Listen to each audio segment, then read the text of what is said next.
I got so much motherfucking design on right now. Bring it down, bring it back, make it clap. I got 3 old thoughts, new guap, where that dick, bitches on the line.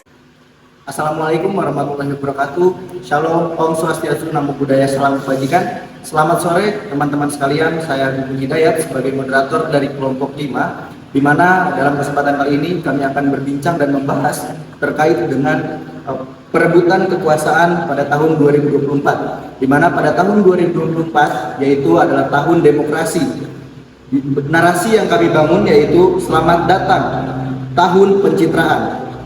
Teman-teman sekalian, ironi yang terjadi di negara demokrasi, kekuasaan yang diperebutkan untuk kepentingan partai, undang-undang yang menjadi acuan tapi presiden hanya sebagai wayang yang digerakkan oleh seorang dalang. Kekuasaan menjadi perebutan,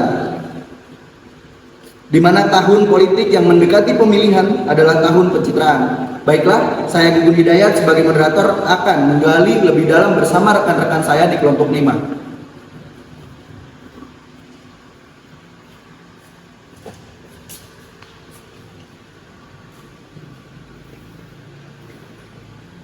Baik, terima kasih teman-teman kelompok 5 atas kehadirannya pada kesempatan kali ini. Mungkin langsung saja saya akan bertanya mengenai tahun-tahun ini yang kemudian sudah ramai spanduk suara-suara yang sudah menyatakan siap memimpin sebagai pemimpin, atau yang seperti kita ketahui bahwa sekarang banyak sekali narasi-narasi yang dibangun bahwa saya siap untuk menjadi seorang presiden seperti ini. Mungkin silakan bagaimana tanggapan terkait dengan hal yang akan kita bahas pada sore hari ini. Mungkin langsung saja kepada saudara Sinta. Baik, terima kasih. Saya kira tahun-tahun seperti ini sudah beberapa kali dilalui di internet.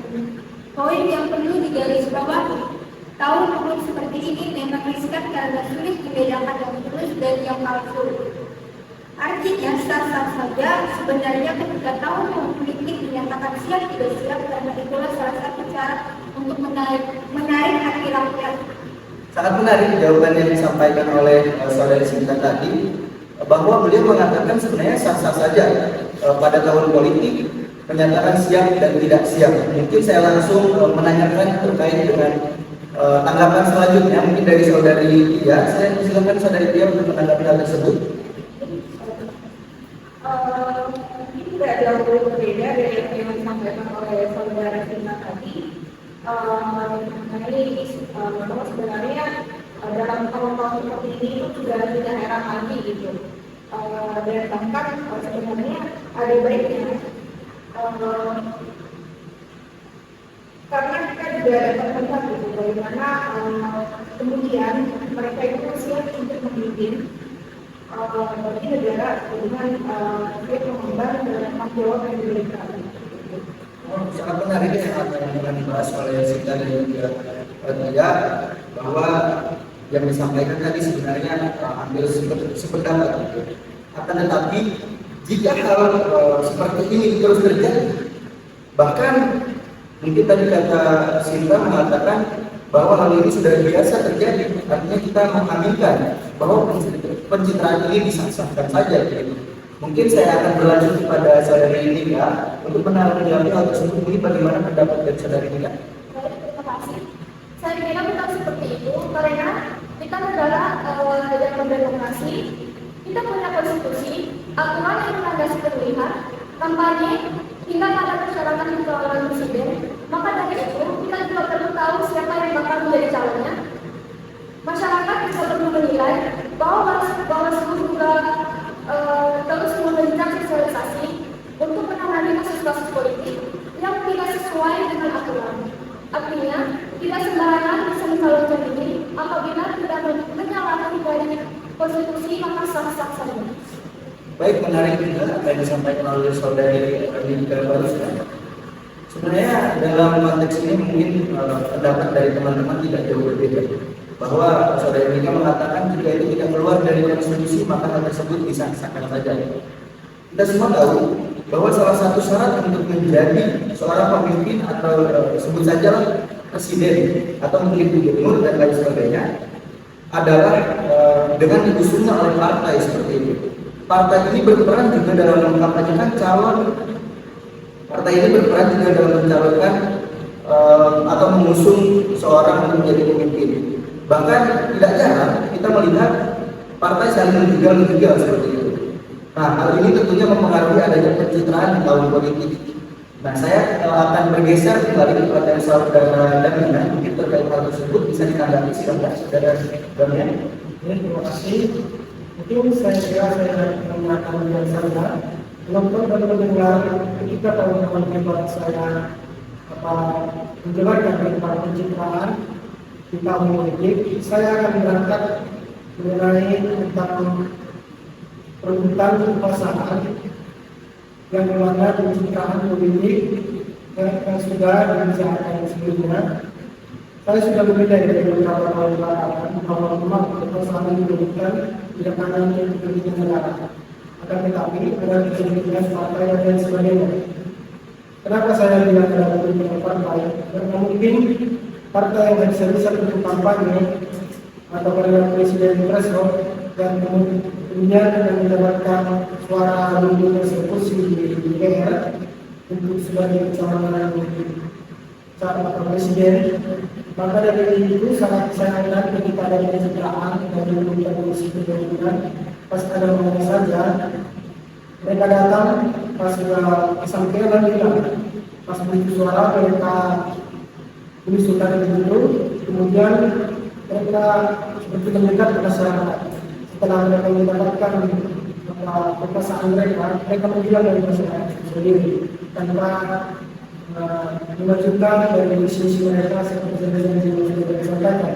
Mungkin itu yang bisa saya sampaikan. Terima kasih Mas Damian, sangat kritis tadi dalam menanggapi permasalahan yang terjadi. Mungkin itu juga yang saya maksudkan bahwa kenapa hal ini malah terjadi dan menjadi kebiasaan dan seorang tidak ada dampaknya. Nah, mungkin dari pembicaraan kita ini kita akan menyatukan pemikiran seperti itu. Sebenarnya bagaimana untuk menyelesaikan permasalahan ini? Mungkin saya silakan kepada saudara Rita untuk menanggapi kembali seperti itu. Silakan. Mungkin saya pikir memang hal itu perlu kita perbaiki bersama dan tentu saja untuk perbaiki negara tidak bisa hanya melalui kesadaran satu orang saja, tetapi kita semua juga kemudian harus memiliki rasa kesadaran yang lebih untuk membuka mata tentang bagaimana sih panasnya perebutan kekuasaan dan berbagai pencitraan. Kalau menarik mungkin dilanjutkan kepada saudara Rita. Pertama, kita perkuat dan satukan pemikiran. Yang kedua, saya pikir kita mudah untuk menghilangkan hal tersebut karena banyak sekali yang perlu kita evaluasi seperti saluran laporan dan lain sebagainya. Sangat menarik juga dari disampaikan oleh saudara Rita. Mungkin di sini saya akan berlanjut kepada saudara Damina terkait dengan pendapat saudara Rita tadi bahwa beliau mengatakan untuk menghilangkan hal tersebut sebenarnya tidak mudah karena ada peraturan-peraturan juga yang perlu kita ubah. Mungkin pendapat saudara Damina bagaimana untuk menyatukan pemikiran kita di sini seperti itu? Yang saya mengutip salah satu pernyataan dari seorang pembangunan Jenderal Arifin Mukhtar, di mana dia mengungkapkan sepakat untuk menilai tidak untuk sekarang, tetapi untuk kedepannya bisa karena sebuah perubahan akan berdampak pada berbagai bidang, entah itu ekonomi atau berbagai hal lainnya. Perihal kekuasaan ini, saya mungkin dulu mengatakan kepada dia bahwa tidak mungkin untuk diri dan bagaimana maupun dari selatan kita tidak punya kekuasaan, baik itu kekayaan dan tidak bisa menjadikan jabatan. Karena itu yang kemudian dapat kita buat pikiran-pikiran dari para elit supaya kita dapat bisa menjalankan seperti kekuasaan atau jabatan kita ke depannya dengan bertanggung. Mungkin itu saja yang bisa saya sampaikan hari ini. Terima kasih. Oke, baik, terima kasih saudara Damian. Artinya bahwa yang Damian sampaikan sebenarnya untuk perubahan suatu peraturan itu memang diperlukan, akan tetapi dalam perebutan kekuasaan kita memiliki konstitusi yang dimana dalam hal tersebut konstitusi harus kita taati. Bahkan pada perebutan kekuasaan pada tahun 2024 nanti akan kemudian Bawaslu harus bertindak tegas dalam menangani kasus-kasus yang terjadi, karena banyak sekali bahkan partai-partai yang kemudian seolah menjanjikan kepada masyarakat, namun ketika kinerjanya tidak ada sama sekali. Nah, hal inilah kiranya yang perlu Bawaslu dan kita semua mensosialisasikan kepada masyarakat yang belum mengetahui tentang buruknya atau mungkin pencitraan ini, mana yang palsu dan mana yang sejatinya benar-benar pantas untuk menjadi seorang pemimpin di negara ini. Mungkin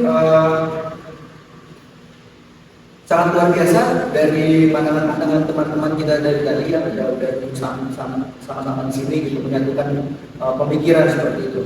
Mungkin saya rasa bahwa perebutan kekuasaan pada tahun pencitraan ini harus disadari oleh masyarakat yang kemudian memilih yang berdasarkan kualitas, track record, bukan dari baju, belusukan, karena seperti Mas Damian tadi mengatakan sulit untuk mengubah karena tidak bisa menjanjikan jabatan, kekayaan, tidak punya kekuasaan. Tapi tentunya kita jangan sampai pesimis. Mana tahu beberapa tahun ke depan kita yang berperan dalam perpolitikan, dan semoga pemikiran kritis saat ini yang kita miliki tidak dibuka ketika sudah terjun ke dalam dunia pemerintahan. Nah, mungkin terima kasih kepada rekan-rekan sekalian atas pandangan-pandangan yang telah diberikan. Mungkin saya juga mengucapkan terima kasih kepada teman-teman yang sudah menonton bagaimana cara kami dalam mendiskusikan sesuatu, di mana hal ini dalam konteks pembelajaran, dan kami juga di sini memahami bahwa kami hanya sebagai manusia dan memahami akan kesalahan kami. Kami pun saya mewakili rekan-rekan kelompok 5 mohon maaf apabila dalam cara belajar kami berdialektika dan juga cara melatih kami dalam berpublic speaking ada beberapa hal yang mungkin tidak berkenan di hati rekan-rekan semua. Saya mengucapkan mohon maaf yang sebesar-besarnya. Saya Guru Hidayat dan kelompok 5 mengucapkan terima kasih. Jangan lupa like dan komen serta terima kasih.